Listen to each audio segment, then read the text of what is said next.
Hi there everyone, my name's Wayne, I'm the Armchair Red and welcome to my channel. On today's episode of the Armchair Prediction Challenge, we'll be running through game week 27, and for those of you that don't know, every single week I invite a member of the Armchair community to submit their predictions and take on me, the Armchair Red, to see whose football knowledge is superior. But before I jump into game week 27, I think it's only right that we go back to see what happened in game week 26. So in game week 26, I took on Lucian Williams, one of the Armchair community members from Cape Town, South Africa. And I need to put up my hand here and say, Lucian, you absolutely schooled me last week. I went with a lot of heart over head decisions last week. I tried to take a learning from the week before that. I was hoping Man City and Arsenal were going to slip up and give some points to Liverpool at the top of the table. But unfortunately, that didn't happen. So at the end of the round, Lucian had 5 correct predictions, 0 correct scorelines, and from my point of view, I had 3 correct predictions and 0 correct scorelines. So Lucian, well done. You end up winning that week, 5 points to 3. Very well done to you. So that leaves the Armchair community at 11 points and Armchair Red at 9. So I have a little bit of catch up to do, and I'm hoping that catch up is going to happen this week. So let's get to game week 27. The Armchair community member this week that submitted some predictions is also from Cape Town, South Africa. His name is Jethro Greiling.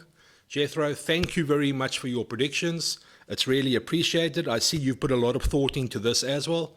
And as part of my show, I really appreciate the effort you guys are putting in. Just a little bit of background. Jethro is a massive Newcastle United supporter. So he's subscribed to the channel because he's a lover of football. So Jethro, welcome. Thank you very, very much for sending in your predictions. So let's jump into it. First game of the weekend, Brentford versus Chelsea. So Jethro's gone with a 3-2 scoreline to Chelsea over here. He says Chelsea are hitting a little bit of form, but Brentford at home won't be easy. So I tend to agree with you there, Jethro. I'm just thinking the 3-2 scoreline might be a bit high. Chelsea get their chances, but they can't seem to put away the goals. Brentford are getting Brian Mbeumo back now, so you're going to have potentially Ivan Toney and Mbeumo up front. And I just think that losing to Klopp's school kids the weekend in the Carabao Cup final might just have affected Chelsea a little bit. They are playing at Brentford as well. So I've actually gone a bit tighter here. I've actually gone for a draw in this game. I reckon Chelsea will get their goal, but I also reckon between Ivan Toney and Brian Mbeumo, one of them are going to hit the back of the net. So I've gone for a 1-1 scoreline over there. Next game up, Everton versus West Ham. Jethro's gone for a 2-2 here. He says Everton away isn't easy, and West Ham are not in great form at the moment. So he's gone for a 2-2 scoreline. Agree with you there, Jethro. Everton have had their points reduction reduced last week. They now were penalised only 6 points, which actually takes them out of the relegation zone. West Ham, I know they won last week, but I think they are not in great form. I actually think that Everton are going to squeeze a win here. I'm going with a 1-0 scoreline to Everton. I think Everton at home are just going to pip West Ham. I don't think there's going to be lots of goals in this game.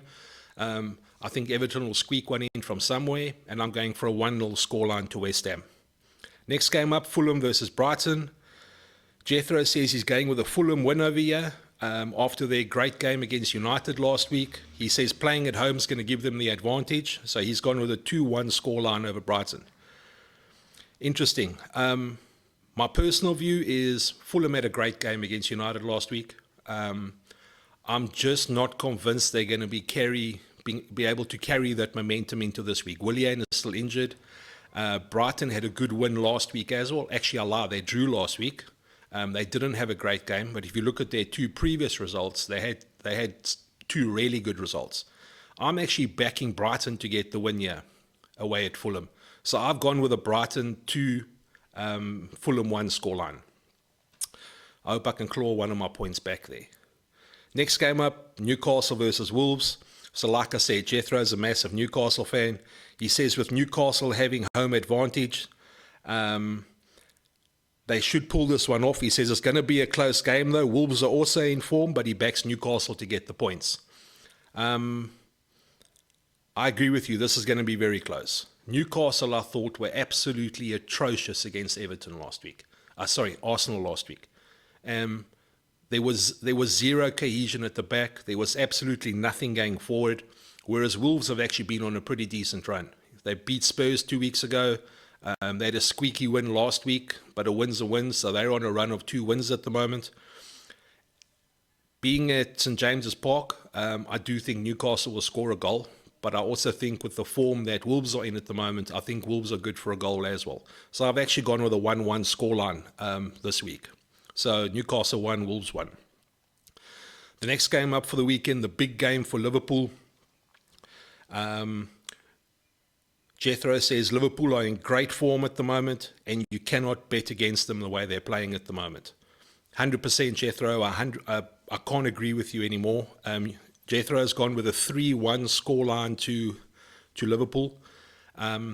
Interesting for Liverpool, they fielded a lot of kids during midweek for the FA Cup, which is probably understandable. They had a lot of youngsters on the field for the Carabao Cup final. You know, the squad's still decimated by injury at the moment.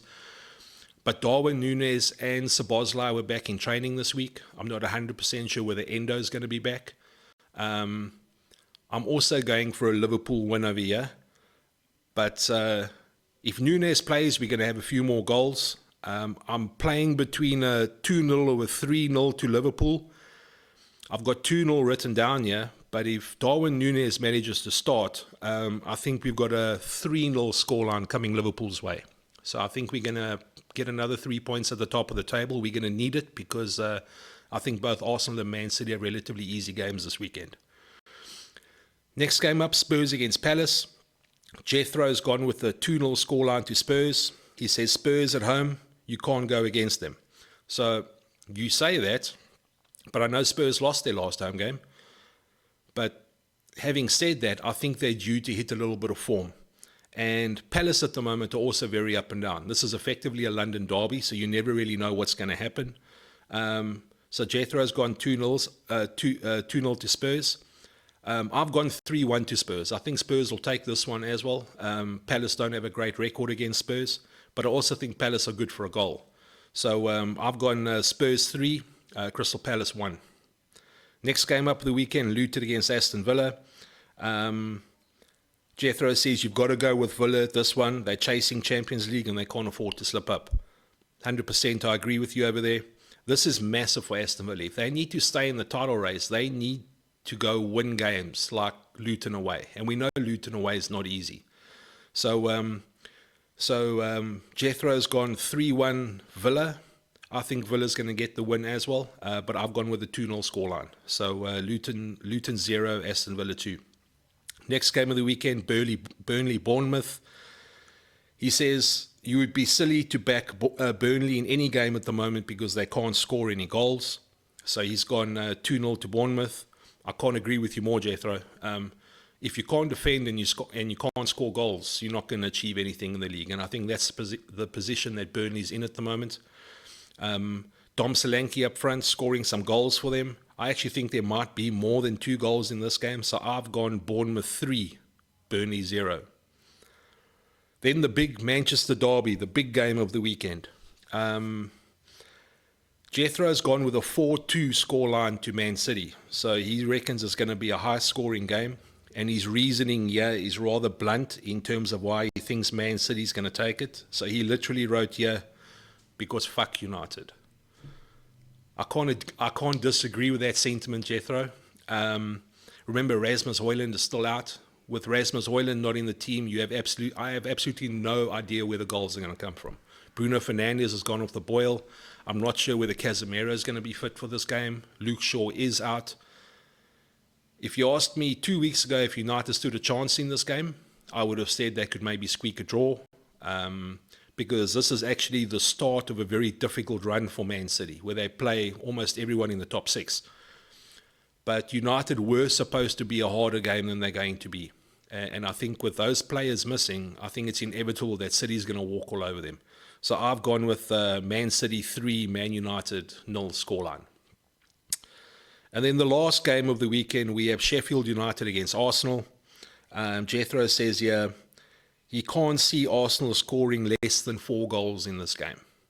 and I can't disagree. I think it's going to be a high-scoring game. I think Sheffield United are probably, besides Burnley, probably the worst team in the league this season so far. They do have some new striking options up front. I saw Divock Origi was playing last week. But going up against Arsenal, I don't think they have a hope.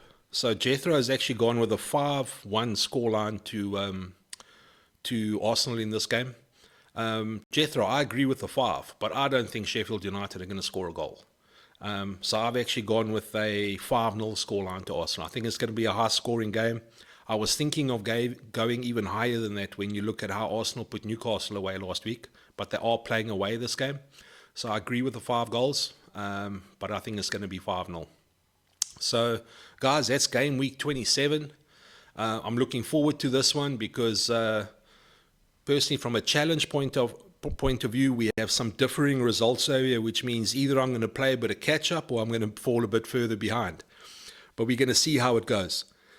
So if there's anyone new on the channel and you want to submit your predictions for the Armchair Challenge, there will be an email address in the description of the video. For those of you that don't want to read the description of the video, it will be armchairredtv@gmail.com. So submit your prediction, please. And also, if you're new to the channel and you reckon this might be a little bit of fun, please subscribe, submit some predictions next week or for the week after that, and we have a little bit of fun. Guys, that's the Armchair Prediction Challenge for this week. Thanks for tuning in. Look after yourself. Armchair Red, out.